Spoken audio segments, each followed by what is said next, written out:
Yeah, let's join in the applause. Oh my goodness. It's showtime, folks.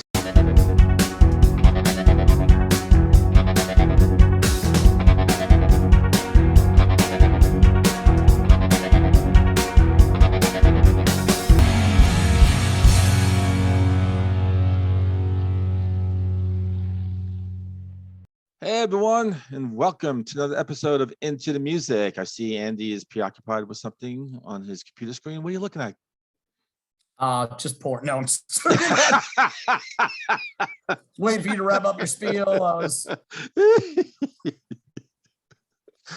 Well, you were just sitting there idly. You weren't really doing anything while you. Thank God.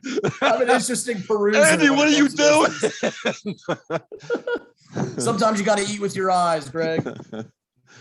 Okay, so I got something discombobulated here. Just threw that fish in your lap. Yeah. You want to just turn that screen a little bit my way? Let me see. For the sake of our audience, I'll keep it fixed. Yeah. Here. Yeah, I'll just shut the old camera off.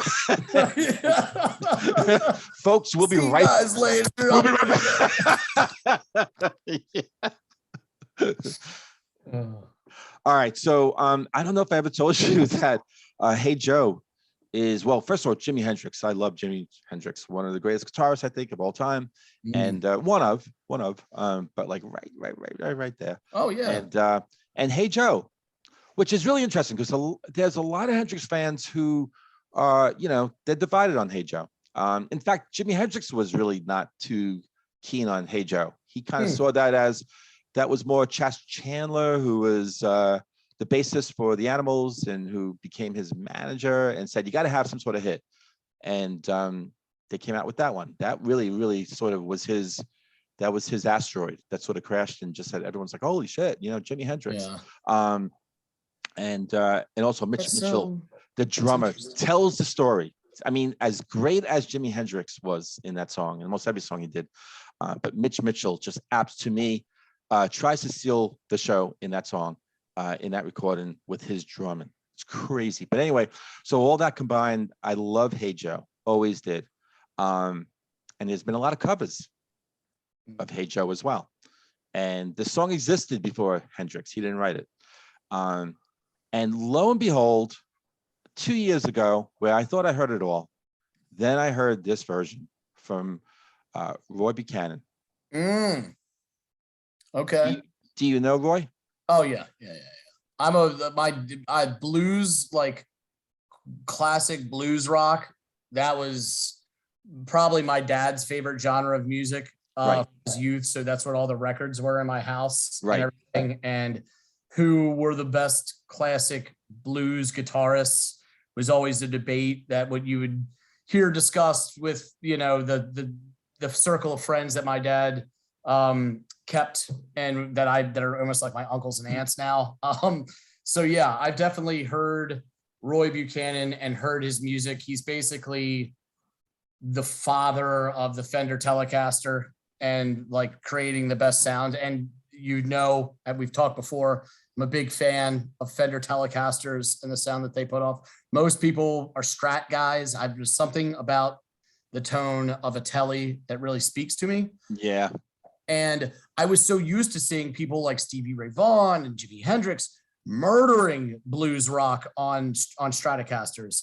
And I remember Roy was one of the few guys that rocked out. I think his Tele of choice was a 53 Telecaster, very conventional Tele, but my God, that guy I've never heard him play this song. So this is going to be super fun for me, but I've heard him wail the shit out of a Telecaster. and it's, mother's milk. So, bring it Yeah. on. And what I'm going to bring on too is you're going to get a treat. So I think he recorded this on one of his albums, but this is a live version, Austin City Limits.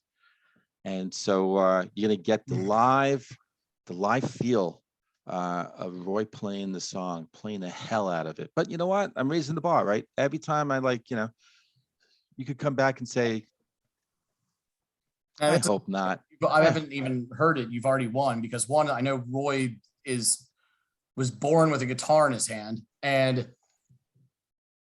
this is a great song. So it's boy, how are they gonna F this now up? I'm nervous now. I know I'm nervous now. You're gonna be coming back saying, let's talk. All right. Well, but not a good talk. All right. So go check it out, and then I guess let's talk. All right. Right here.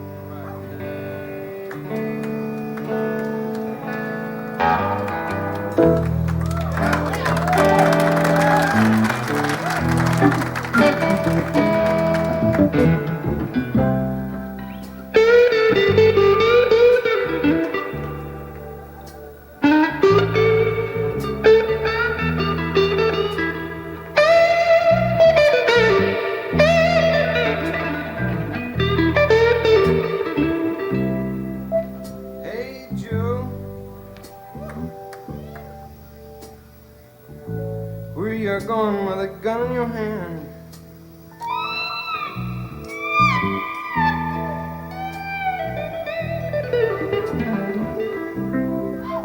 Hey Joe,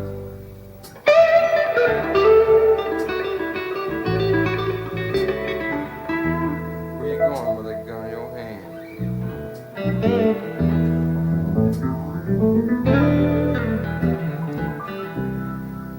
Gonna kill my old lady. I done caught her messing with another man.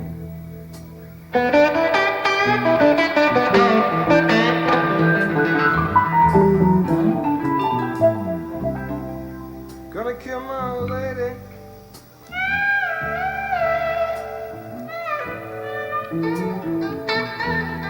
Caught her messing with another man.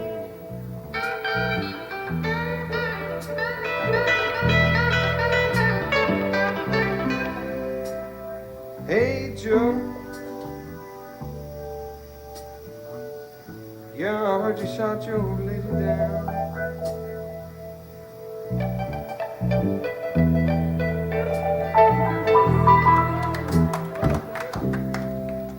Hey Joe,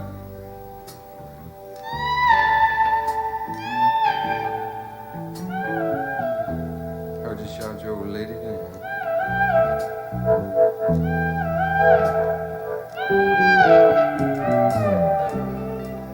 Yeah, shot her.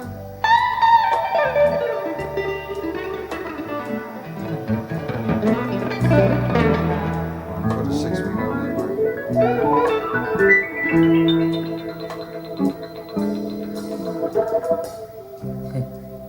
Yeah, shot her.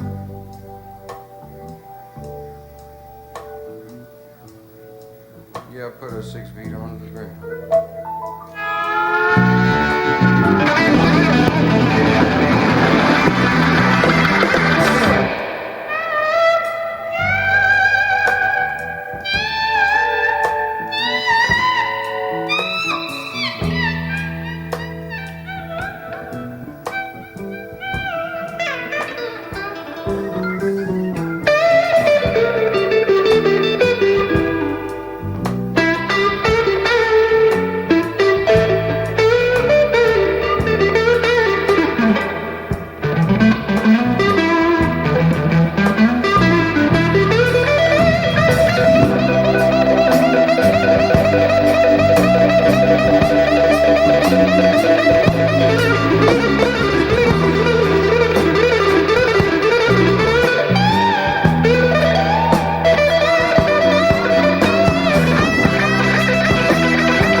Let's join in the applause. Oh my goodness.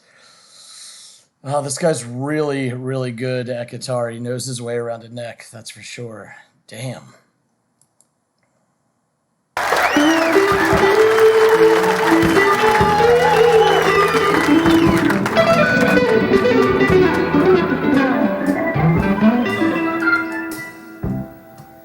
Hey, Joe.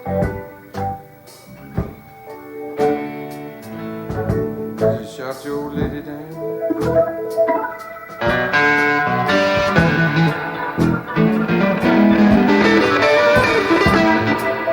Hey, Joe.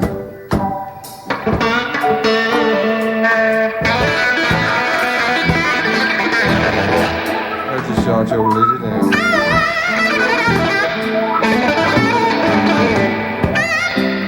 You shot her.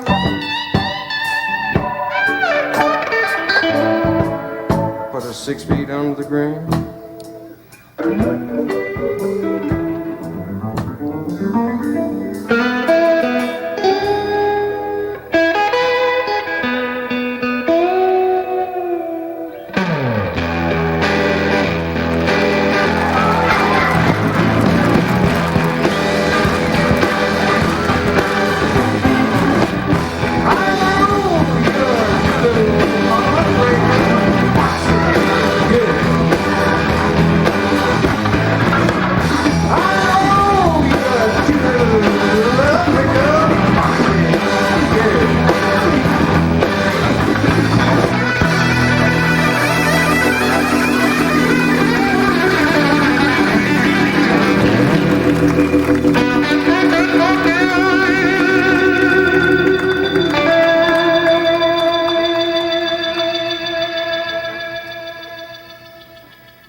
Wow. Yeah, that was just a great rendition to a great song. I've never seen this before, but I'm glad that I have. It was great. It was great. It was everything I thought it would be. Some. It, it's when you're talking about somebody who has this much talent, you have to see it live. And this is an exaggerated version of why I wanted you to watch Mike Eisinger play that guitar work in the Incubus live performance from a couple weeks ago. It's good to behold that stuff, to watch it happen and look at what it takes to create that kind of, not only each note, but the dynamics and the shift of tone and sound and space, and how you utilize emptiness to make the next note carry twice as much weight. And this guy, this string bending that Roy does in his leads are so incredible. I was waiting for his bottom two strings to break at any minute on some of the really working the shit out of that neck. No pedals. Yeah. It's all the knob. I don't know if you were seeing where he's constantly had and his fingers were long. And he's not using a pick. The whole thing was just his hand. What, really? I have to check that out again. I thought I saw him doing this to create the sound. You might be right, strings. but he's got the middle and this finger too. I don't know what's called that. He's actually down. He's constantly hitting the volume, so he's messing around with the volume. He cranks it up, and then he's controlling everything as he's hitting those strings. Interesting. And there's no pedals, from what I understand. It's just he's getting all these different sounds. Wow, and that really light, feathery, that's almost all like string that very manipulation. Yeah, string manipulation. Absolutely. Yeah, that's not coming from the pedals for sure. No, it's volume and string manipulation. Yeah, he was manipulating the strings so much, so fervently at times, and other times not at all. It's a perfect hush. That's that space that I'm talking about, where it's so. It makes you wait with anticipation for the next note when there's all that. Hey, Joe. What'd you think about that? It was very slow. I loved it. Very slow pace because it's a slow burn, and he was talking to you. He's not singing really. He's just doing like a hey, Joe. You knew this was going to be and Inferno by the end of it, no matter how subtly he started it. So the fact that he did, and he went that route, and he went the route of the slow burn, was something I appreciate. I know this is your thing, but like, yeah, but again, that slow No, burn, and you it's- know it's leading to something, and then that outburst comes. But go ahead, go ahead. It's not only that he's a great musician because the guitar work speaks for itself, but the understanding of sound dynamics, of when to go big and when to shrink back into yourself, and shrink the sound back into itself and diminish it. You have to do that to make the next rise hit harder and bigger. And there's an art to that doesn't require you to just be able to play the instrument. It requires you to hear the song outside of yourself and to know the best way to deliver it as a listener, not a performer. And he melds that with incredible technical guitar skills. And I still can't believe that he's kind of an unsung hero when it comes to electric blues guitar. Because he is really, really good. And it's such an interesting package too, right? Because he's just this, average fella when you look at him, you know what I mean? But all this, when you looked at Hendrix, you knew that dude was an artist, right? With all the stars and the color. Right. The Paisleys and all that shit happening, man. You knew that guy was a cat. Like his music was on another level. But when you look at Roy, you're just like, this is a pretty unassuming dude. Roy. Yeah. It's Roy, guy named Roy. Yeah. Murdered the shit out of that Telecaster. Performed this song to a level on par with Jimi Hendrix. And how often do you find yourself saying that of anyone? Oh yeah, they're on par with Jimi Hendrix. As you alluded to, one of the best guitarists to ever pick up, 6 strings, bottom line, bar none. But man, dude, this guy would have given, I would have to imagine that outside of the few people that I'm aware that he's influenced,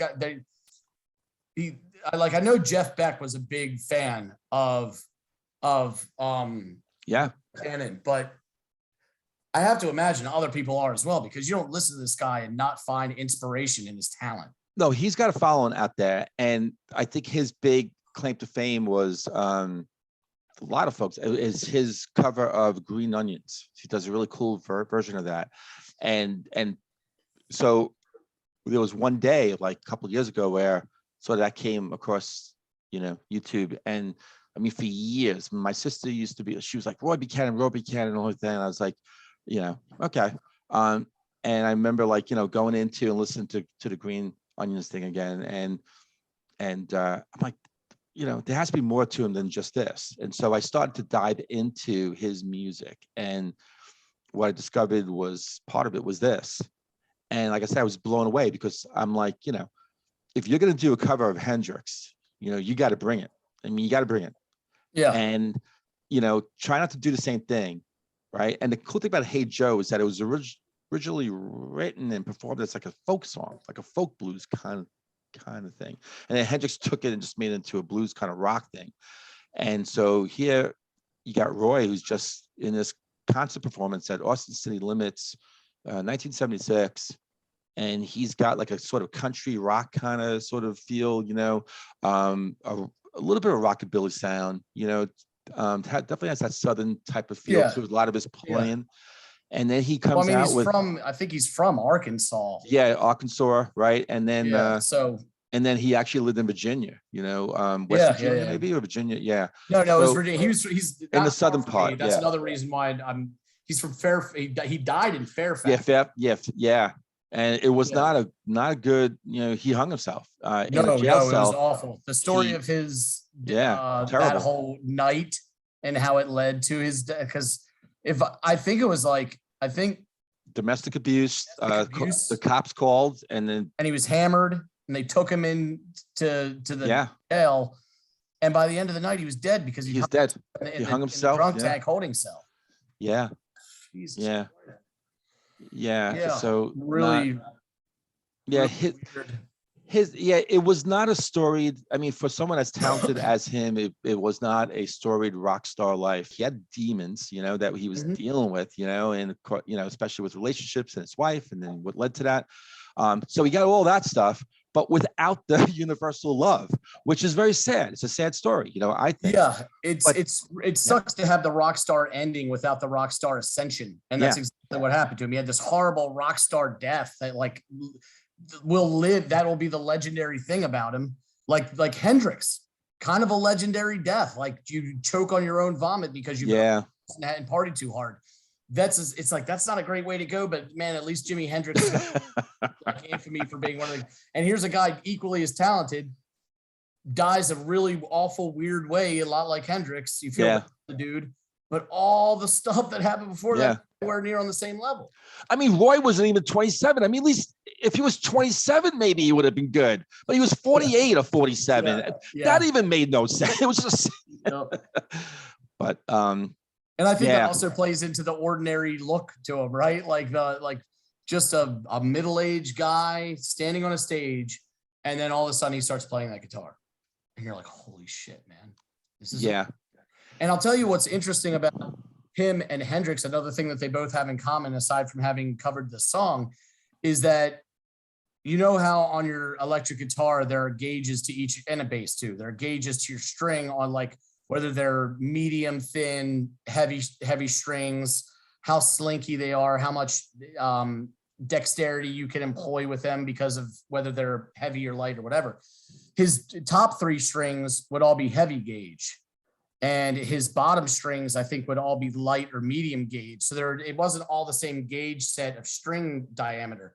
So I think that's why his manipulation on all of those leads, which really is bottom 3 string heavy, is that you're seeing so much damn bend in them because they're like a lighter gauge than the top 3 guitars he have. The top 3 guitar strings that he has.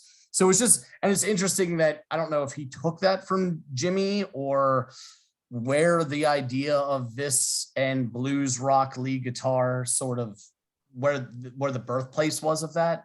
But here are 2 guys, great at guitar, covering the same song, that also have this weird idiosyncratic behavior when it comes to their choice in guitar strings. Even something as little as that, they both employed to create their sound. I think, though, Buchanan achieved something a little bit more than what Hendrix achieved with the song. I think with the guitar playing, the solos, what he was playing, he puts you more in. He makes me feel more uneasy about the situation. This guy's going to kill his wife, and then the guy winds up killing his wife. And I think his stuff that he's dropping in between, little snippets here, little snippets there. To me, it's almost as though it's actually evolving. It's going through, where the guy finds out, oh, you're going to kill, oh, holy shit, and then it happens. And then like, oh my God. And then maybe then thinking about what actually happened, because if he then at some point he stops singing, he goes through like 4 rounds of just the solo shit, and how it starts off slow, and then it starts going into this really accelerated kind of ramping up, where he's almost like he's muting those strings, and he's going up and down, up and down.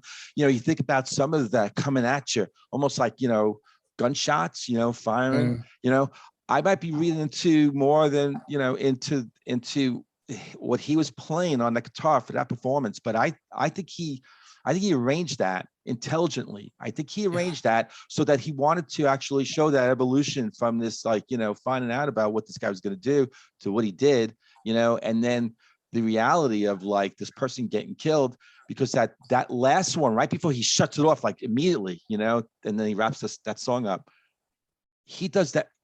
It's as though he took all those different little sounds things that he was doing. There's a little snippet here, and he brought it in together. I can't believe still what he was playing on that guitar right before he shut it off, where the band kicked in like that. And that last round, it was like watching a fireworks show, and you see that, oh, that's cool. Well, that's cool. That's cool. And then the last 5 minutes, that's it. That's like the finale.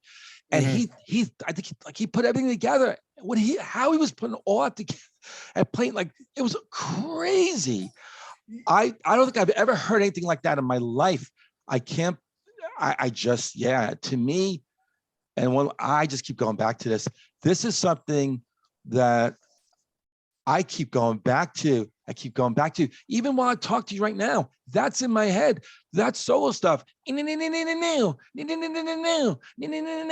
went, just the whole, it's just, I can't get it out of my head. It's going to drive me insane, but that's how good it is. There is a, when I was talking to you about the importance of understanding sound dynamics and how to create mood or a feeling in the silence or in the wake of a note and in the silence that follows it and the anticipation for the next.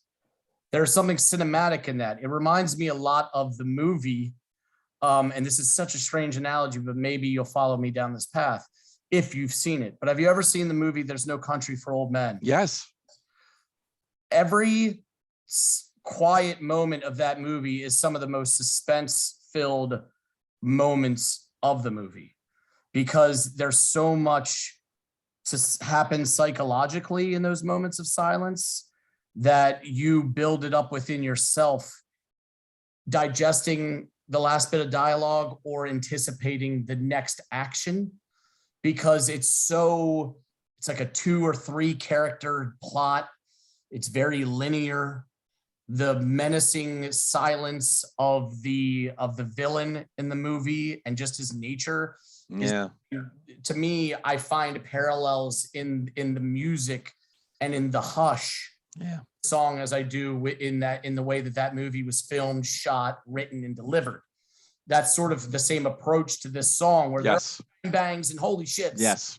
But some of the most like uncomfortable parts of it are the moments in between the action. That's the genius of art. And that's, I think both those examples from 2 different mediums of art, both utilize this theme expertly and maybe even accidentally. I don't know if Roy Buchanan was like, that's my idea, but I hope it is. I want to believe it is, because that's genius shit. Did you catch the camera was on this girl for about maybe 10 seconds? She almost looked uneasy. She was so uneasy. In fact, right at the very end, as the camera started to pull away, right before it pulled away, I think that was her boyfriend. I think she kind of she repositioned herself and she was she shifted her seat. I think he even said yeah, go ahead. When that happened, I remember sort of smiling or slightly chuckling to myself because I understood her unease. You know what the song is, right? And exactly. And so, you're portraying it or you're packaging it in the way that I just described. And it does add to the suspense. And if I'm a young woman hearing this song delivered by this stoic, kind of cold looking dude in a beard who looks ordinary, but also looks like there's something behind the eyes. Wow. Right. I would be uneasy, which is a lot like Javier Bardem's character in No Country for Old Men, an unassuming. That's where I was going with that. I loved what you said about that movie and you brought that up. Because then I could see that's the face that I probably had when I was watching that movie, as everything, all of a sudden, the guy who just wants to have chatter, at the convenience store, all of a sudden he found himself in a life and death situation, based on his next answer, and I'm sure I was watching, had that same face and that same intensity as that young woman was, as he was singing the lines and be uncomfortable as a girl and I'm going to kill my old woman, and then the music and that, and then stop it. And that whole, oh my God, the intensity of that was incredible. I loved that the camera put it. That was genius. Yeah. Caught that moment. There's also another moment later that is really, ironic in a sick kind of way if you keep following this theme that we're running with, because the song is a really dark song. Yeah. Then, like you said, the second verse owns to the murder of the woman. Yeah. And after all the lead, I think I know that sort of replicates the calamity of the murder. Yeah. You go into a song, Foxy, which is you sweet little heartbreaker, like he's talking to the gravesite or something. He's talking about the woman that he just did all these. Oh, see now, wow. I have a Yeah. whole different take on it though. But no, go ahead, because I have a whole different take on that. I just thought it was morbid and weird, but artsy and clever in a Interesting. very sick mind twist way to play the entirety of a very dark song and then do this, this you cute little heartbreaker, fuck, like, and all that. Wow, you Ooh, might that be makes right you on just feel that. dirty. It makes you feel dirty listening to that line after that whole song that preceded it. And when that came on, it showed this dude in the audience of sort of same age as the girl. He's all smiling and stuff. Yeah. And that made me feel uncomfortable because the whole shit was just a whole, like, I'm gonna murder, I did murder. Now here's a little love song or a little like, hey, I'm attracted to you type song. And it's just, and the guy was just like, yeah, and I was like, this is kind of a lot. It's a lot to digest if you let your mind wrap all the way around it and you're digesting it in the way that I was. And I don't know if I'm like going too far with it. No, you may be right. You might be onto something. Those are the, like, because even when you mentioned that girl, I was like, I'm not going to bother mentioning that. But when you did, I was like, let me tell you what I thought, because that was an excellently filmed shot. Same thing with the dude during the Foxy reprisal or whatever. And it was just like, man, this is a really heavy package that they've delivered here in a very subtle way. Can I tell you what I thought you were going to tell me? Say. Go ahead. I thought where you were leading with that was where after that whole explosion, the whole solo thing, right? It's done. And then he does the verse again about, I put my woman 6 feet underground, right? Mm. Then all of a sudden he changes and he starts playing like that army, like that sort of that funeral song. Da da da da da da da da da da da da da. I think that's kind of like a traditional type of song. I think that's played in the army. And I think that's, when someone that's like in salute and like honor of someone who has passed. And I thought that was kind of like twisted that, she's in the ground and he's doing that. This is a heavy song. The lyrics are heavy.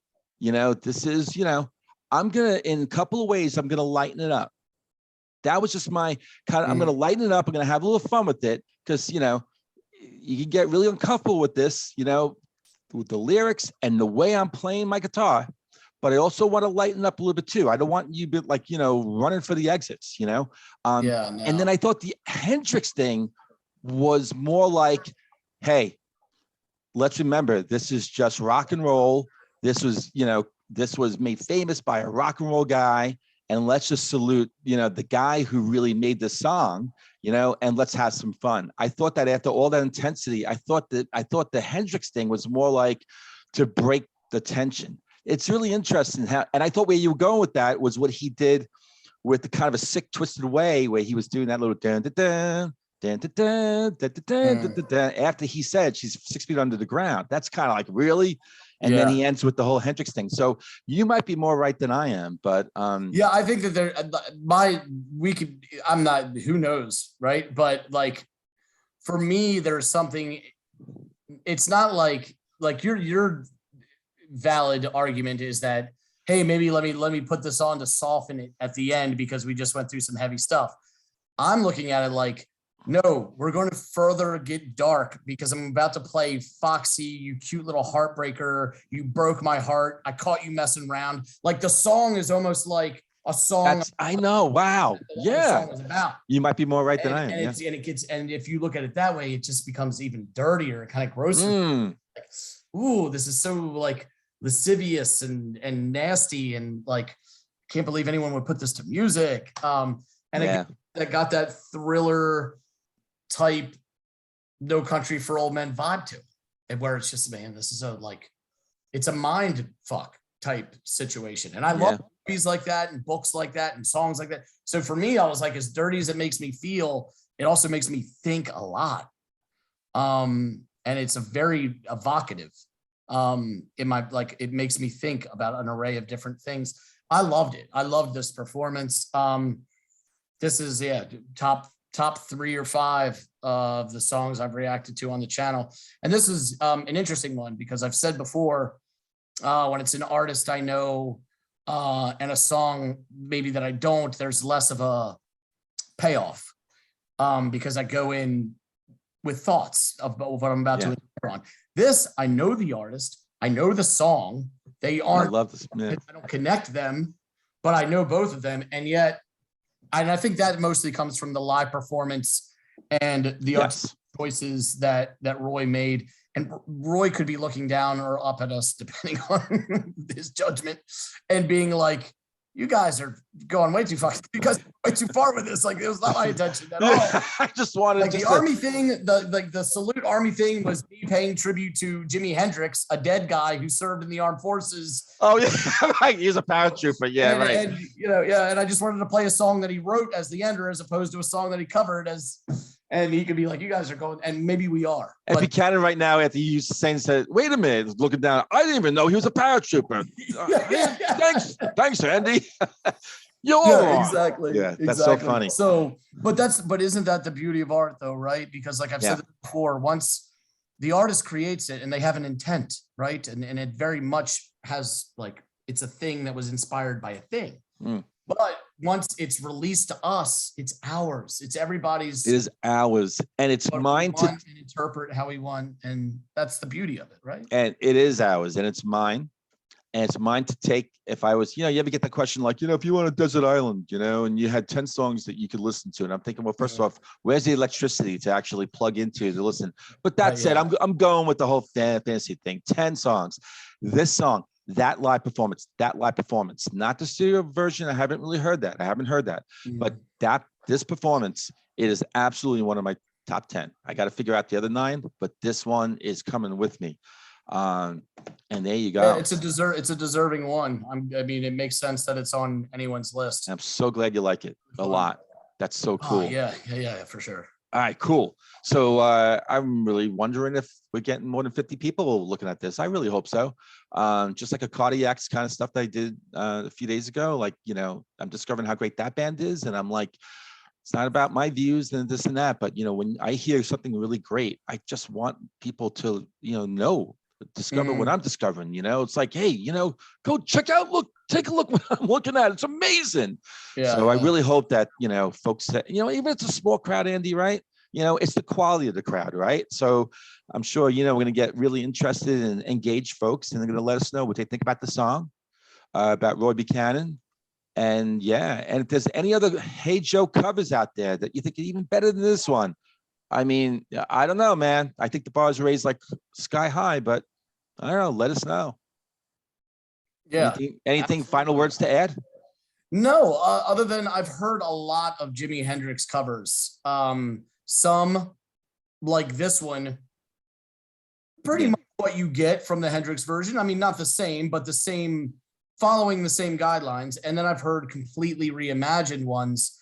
And I got to say, I don't know which are my favorite, because I think there's genius in reimagining a song and putting your own spin on it. And I'm not saying that Roy hasn't put his own spin on this, because clearly he has. We wouldn't have created this much content had he not. But he is following the blueprint of Hendrix. And in either case, I enjoyed both kind of iterations or concepts of Stevie Ray Vaughan. I mean, Stevie Ray Vaughan's career, was he did so much Hendrix. So and I think I mentioned to you some of that stuff was even better than Hendrix. In some, SRV was no joke. Well, at least right up there. Yeah. But I've also heard the Cure do Purple Haze, and that song doesn't sound a lot like Hendrix Purple Haze, but it's beautiful. It's awesome.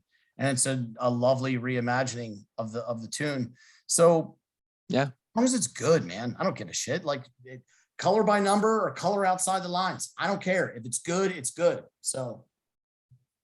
Did I tell you about how I was a bad colorer? Why would you bring that up? Because I wanted to get one more dig. Oh man, bringing back bad memories.